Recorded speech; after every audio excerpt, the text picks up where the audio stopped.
Pastor's Heart and Dominic Steele, and thanks very much for joining us today. Today we're talking mental health issues in Christian ministry, and Greg Powell, a clinical psychologist from the Mind Space in Sydney, is going to be joining us.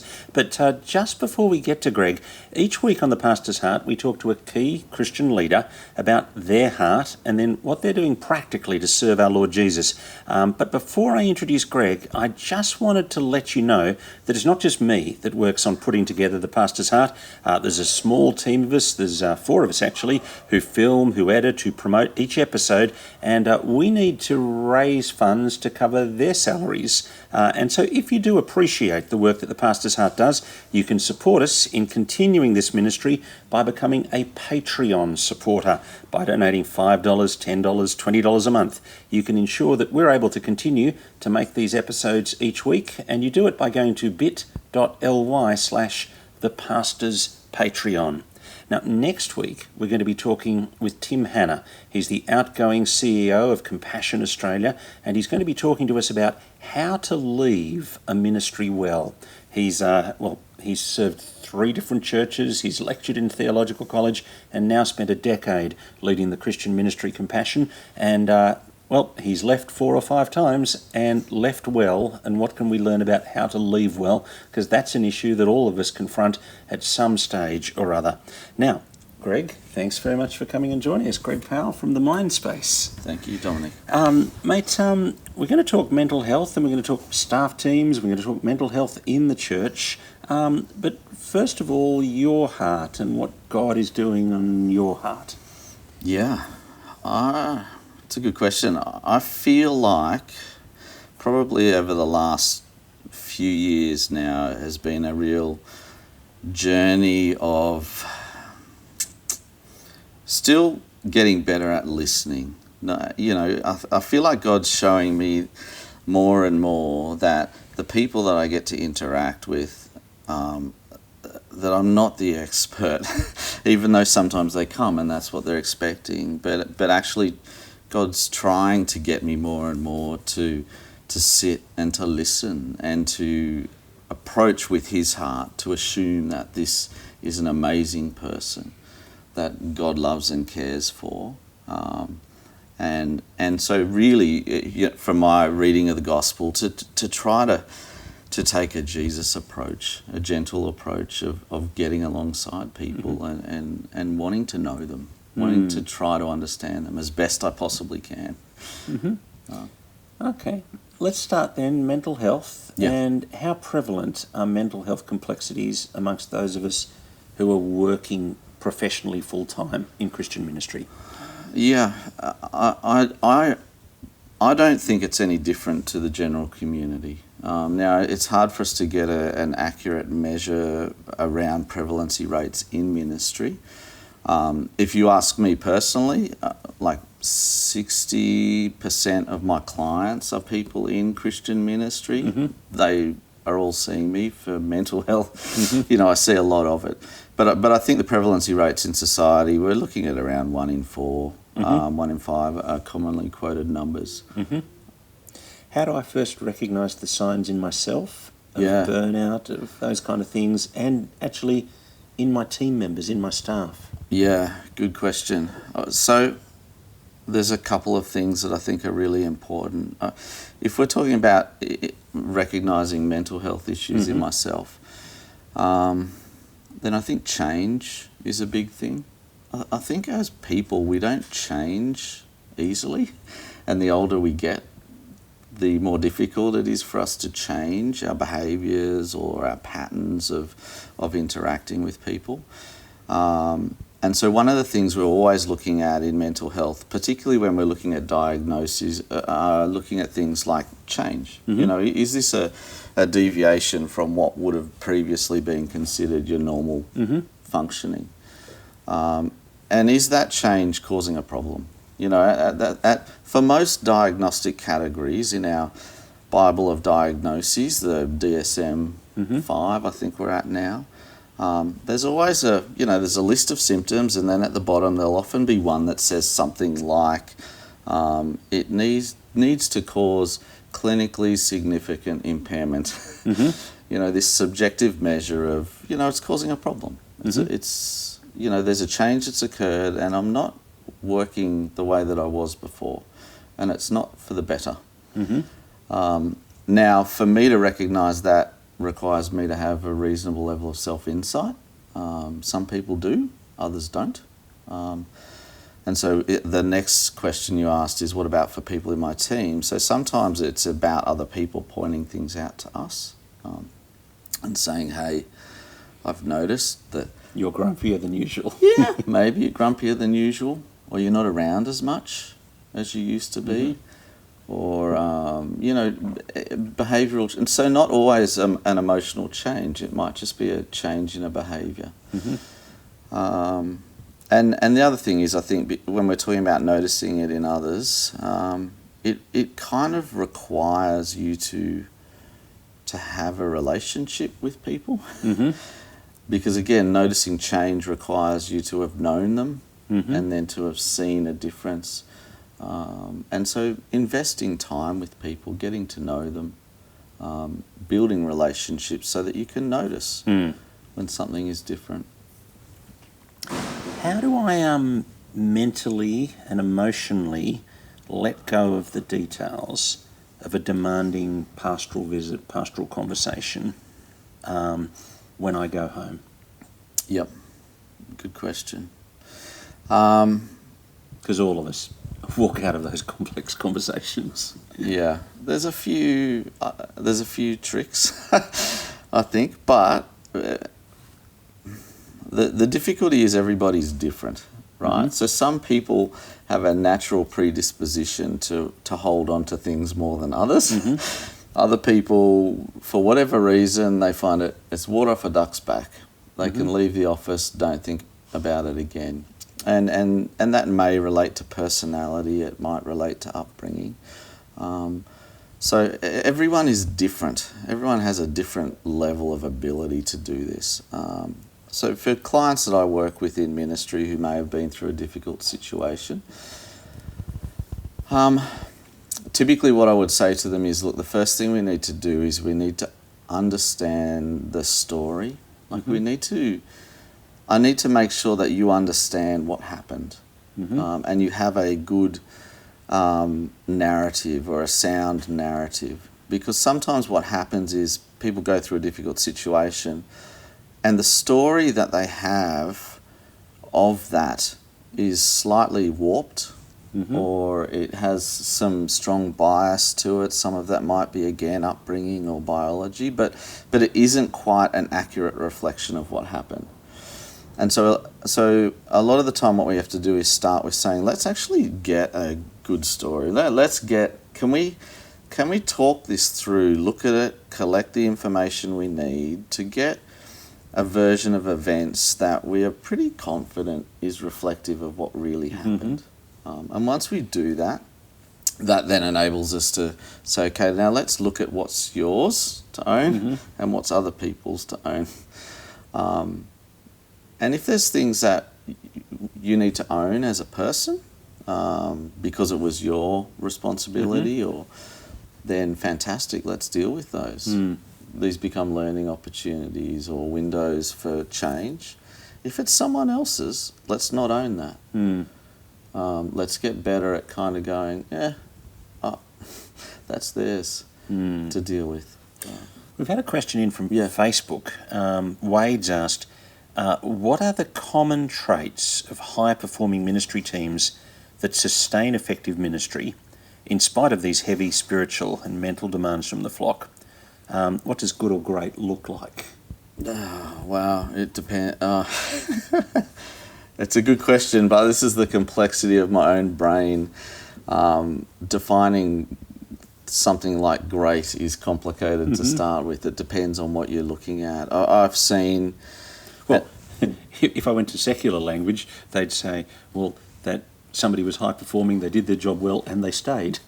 Well... so that they were happy. Yeah, well, it depends, though. For some churches, it's built on growth factors, or there's KPIs built into these sorts of understandings. But that doesn't necessarily equate with psychological health or positive. But if the staff's not well-being. psychologically well, then in the end, it's all going to go pear-shaped, isn't it? In the end, but it can certainly power on and look really well for a long time. I mean, mental illness isn't like a... Oh, sorry, I was meaning fractured relationships. But even fractured relationships, you can... they take time, and there are plenty of leaders who are probably very dysfunctional, but to the average person it looks like a very functional space. And it's not until enough people in the team leave or enough cracks appear that people start to ask questions, and up to that point they can often look like it's highly effective and a really fantastic space. And this is... You're surprising me. Can I just push back on you? Yeah, you can. I had just thought for probably a decade that everything was going to go pear-shaped if the staff team wasn't united. And so, therefore, one of my things as the senior leader was to work really hard on the relationships in the staff team.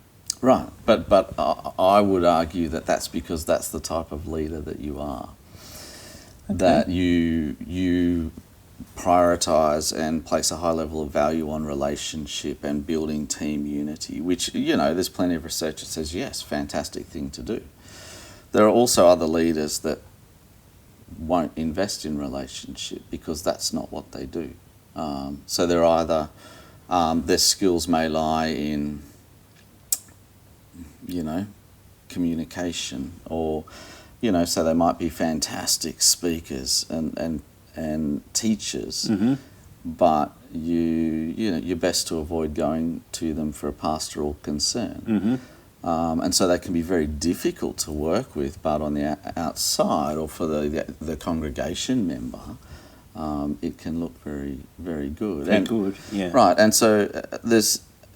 And I say this because there's so many times when I've worked with people or with churches where from the outside I've thought, I know that. Yeah, I know that church. I know they're doing great things, blah, mm-hmm. blah, blah. And then I've been able to sit down and look behind because something's come up and all of a sudden realise, whoa, this is not what I assumed it would be. Mm-hmm. This is messy. There's damage. There's stuff going on here that is not sustainable, that's not healthy. So, yes, unity and good relationships in a team is something that I think is always worth striving for, and it does make a difference. But the assumption that if it's not there, everything will fall apart. I mean, in the end, I was thinking in the end everything would... In the end, something's going to show. Yeah. Where in the end is... Right. And, you could have a really fantastic, strong leader and boom, a church looks like it's flying. And so it's moving forward, but in the end bit is going to take a little time to appear. Okay. What about then somebody who does leave a staff team and they're leaving in disappointing circumstances, either as the assistant or as the senior person? How does that person navigate that journey? Yeah. It's kind of a teaser for next week in a sense. But, It's, again, it's difficult and it's going to depend on who that person is. Some people will leave... there are some people who will leave a ministry position and walk away because they've either been told the position's not there for them or, in essence, we don't want you here. And they will walk away leaving the blame fairly and squarely at the feet of the church that sent them away. There are others that will walk away from that situation and be completely devastated personally, and so these are kind of individual differences and the way that people put things together in their head, their level of insight into what's gone on, their ability to be vulnerable and accept their own brokenness, but also having enough resilience to navigate and manage the brokenness in others. Sounds like you're saying for some people they're going to blame the church when actually there are some lessons for them, and some people they're going to think there are too many lessons for them when actually some of it is the fault, at least some of it is the fault of the church. Absolutely, and that's why I said, before at the start, this idea of really getting a good understanding of what the story is, what actually happened. Because you've gone into some of those relational breakdown issues and had to try and explore what's gone on. Yeah, so not to... Without breaking too many confidentialities. Actually, break away. No, I mean, the reality is work for me, it crosses... I work with the Anglican Church, so the Sydney Diocese here, but I also consult with the Baptist Presbyterian Uniting. So cross-denominationally, and a bunch of mission agencies, similar sort of work. So... at various times, if there's a significant breakdown in a relationship that might involve accusations of harassment or bullying or inappropriate relationships or something like that, sometimes what happens is we get asked to provide reports on the individuals involved to feed back into the decision-making process. And so what that enables me to do is to meet with, Pastor John, who, has been accused of bullying and intimidating, his assistant minister. And, the concern is, or people throw around words like Pastor John's a narcissist, that's a word that gets used a lot, which is, often misused. And then meeting with someone like Pastor John and doing a variety of psychometric tests, because that's the sort of stuff we like to do. But interviewing him and hearing the story and looking at the evidence that gets provided to us and trying to understand, who is Pastor John? Why in this situation is this what has happened? And why is somebody so cross with him? And why is this person reacting? And why is it that we've got, this group of people who are cross with Pastor John and this group of people who swear that Pastor John is the best person that they've ever met in their lives? And trying to understand, because relationships are so dynamic, they're so complex, trying to pull some of the factors into that and be able to put them on the table to help people make decisions about what the next steps would be, rather than, Pastor John's dangerous, let's kick him out. It might be Pastor John is overworked and he's on the verge of cracking, and he's got no emotional capacity left. Or it could and so has handled some situations poorly, way under his best. It could be that Pastor John presents very strongly, but when you really scratch the surface of Pastor John, he's incredibly insecure. He overcompensates for that by taking control, and that when the young assistant rolls into town who's very confident, that activates Pastor John's insecurity. And so there's so many combinations, but it's important to... So you're giving me two. Keep going. They're very interesting. It could be that Pastor John's marriage is in strife. And then that's flowing out into complexities at work. It could be that Pastor John is struggling with some mental health. Let's take something like anxiety. And Pastor John is trying to cope with that, and he doesn't want to tell anyone, so he copes with that in unhealthy ways. He drinks, or he goes to things like pornography or things like that, which then begin to erode his sense of self. I'm standing up in front of the calling church, on people to be holy, and I'm living a double life. Right. And so he becomes a very unhappy person. And so there's lots of possibilities. So trying to get those stories, to get behind and understand, is really important. And that's that for me, my assumption is always, I know nothing about this person. I don't know them. Regardless of what people have said, I don't know them until I get to try to sit down and have a conversation and begin to pull some test results and bits and pieces together. To try to get a sense of who they are, because that then feeds into what's going to be helpful for Pastor John and what's going to be helpful for the church? You know, what are some ideas in going forward? You know, ultimately to fix things. Not that, you know, fixing isn't always possible, but what can we do to be helpful? There has been a bit of a current in some of my circles that the senior minister's the bad guy all the time. But it sounds like, from what you've just described, well, that may be true some of the time, but that's not true all of the time. Absolutely not. That wouldn't. Yeah, it would not make sense for it to be the case all of the time. No, there are fantastic senior ministers. There are fantastic, you know, assistant ministers, youth workers. But it's equally so. There's the opposite. Just like there is. I think that's people. But what I don't think that when a relationship falls down, it's as simple as there's a person who is the baddie in it. I think sometimes it's a combination, like a perfect storm. And so sometimes you have people in teams that are like kryptonite for each, you know, and they might function well in another space. So, for example, if you had a senior minister who is insecure and then an assistant coming into work who is maybe overly confident at the early point of their career, you know, that's potentially, you know, a tricky space, as opposed to a very confident, very stable senior minister with a lot of runs on the board might be a better match for a slightly more confident assistant. I mean, I was talking to Philip Jensen, former Dean of Sydney, a while ago, and he said to me that he thought he was a good judge of people.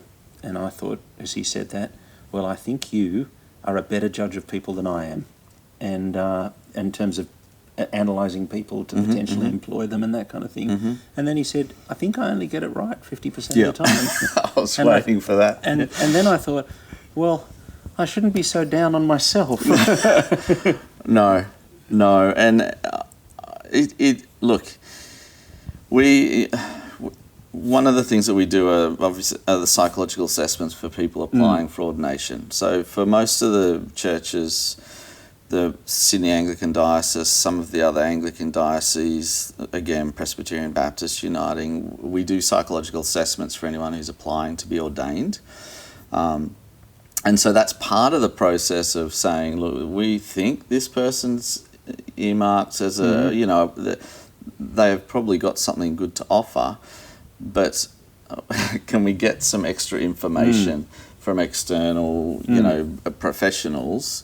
And so essentially that's what we end up doing, profiling, looking at strengths and weaknesses. Now, if you go into a secular space like a large corporation, they don't do any of this work themselves anyway. You know, they're recruitment companies, they've got their HR department screening to get the person. You know, when you're working in a ministry team, you know, I've been in churches where we need to employ someone, let's form a committee of people to interview. You know, interviewing's a tricky process, you know, and often in that process everyone's got different agendas and so I think we've got to become more strategic in the processes we have around staffing and selection, and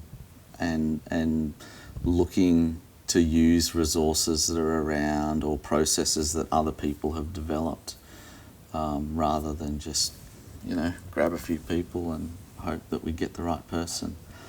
I've seen it go wrong too many times, and not you know, in small church context. I've seen it in schools as well. Principals that are brought in that are looked fantastic, and within a year or two, it's all gone pear-shaped. It's all gone very pear-shaped. Other questions that have come in. I've got one here with slight change in tack from Martin Kemp. He's asked about strategies to support the growing number of young adults with depression. And he's noted that in his experience that mental health is making it harder to recruit this demographic into ministry. Any thoughts on that? I'm not sure why it's making it harder. Let's just go for Yeah. strategies to support young adults in depression. I think awareness, education, all of the classical things are really useful.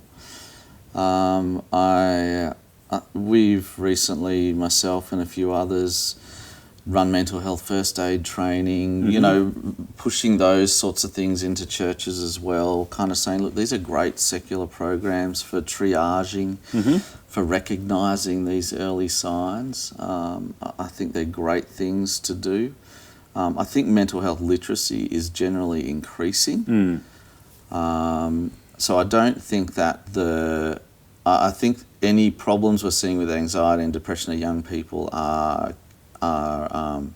society-wide. They're not just reflective of what's happening in the church.